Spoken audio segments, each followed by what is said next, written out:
Image copyright AFP image caption. The S-400 missile system is deployed at Russia's Hamimim air base in Syria. Turkey has signed a controversial deal with Russia to arm its forces with Russian S-400 anti-aircraft missiles. President Recep Tayyip Erdogan said a deposit had already been paid. The deal is thought to be worth $2.5 billion, £1.9 billion. Turkey has the second-largest army in NATO. The alliance reacted skeptically to the decision, saying the system was not compatible with its equipment. Turkey has been establishing closer links with Russia after its recent souring of ties with the US and Europe. Mr. Erdogan's government objects to U.S. military support for the YPG Syrian Kurdish rebels, who are linked to rebel Kurds in Turkey.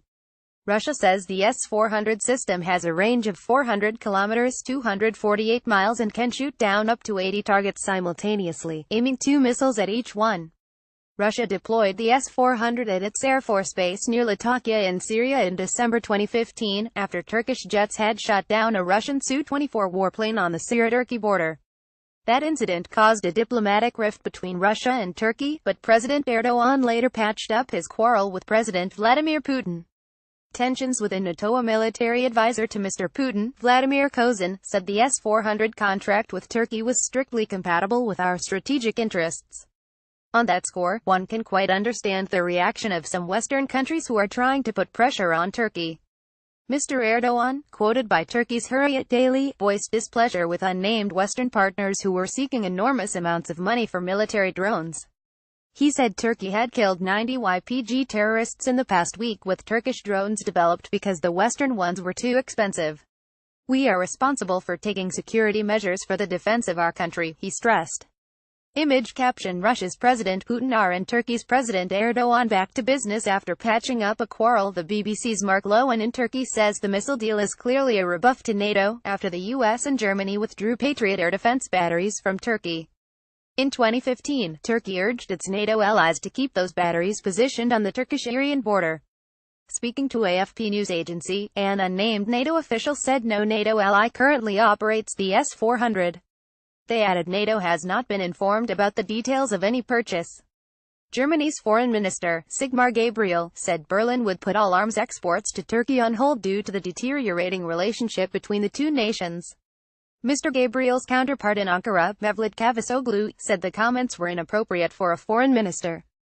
Relations between the two countries have deteriorated since Turkey arrested a Turkish government journalist in February as part of a crackdown on political opponents in the country. Last month, President Erdogan called Germany's ruling politicians enemies of Turkey. Turkey is also angry with the U.S. for not extraditing Fethullah Gulen, the Muslim cleric who, according to Mr. Erdogan, organized the July 2016 coup plot by rogue Turkish officers. Mr. Gulen denied any involvement.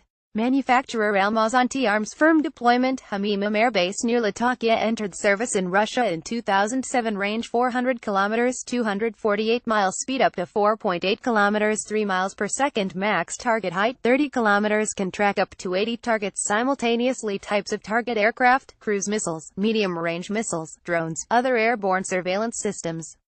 Sources: RIA Novosti, Russian 1TV.ru. How it works: long-range surveillance radar tracks objects and relays information to command vehicle, which assesses potential targets. Target is identified and command vehicle orders missile launch. Launch data are sent to the best placed launch vehicle and it releases surface-to-air missiles. Engagement radar helps guide missiles towards target. Not a good choice for NATO. Jonathan Marcus, BBC defense correspondent. Turkey's decision has both practical and political significance. Inevitably it will be seen as a further sign of Ankara's gradual estrangement from its Western allies. Turkey has been in the market for new air defenses for some time. 4 years ago it flirted with the idea of buying a Chinese system.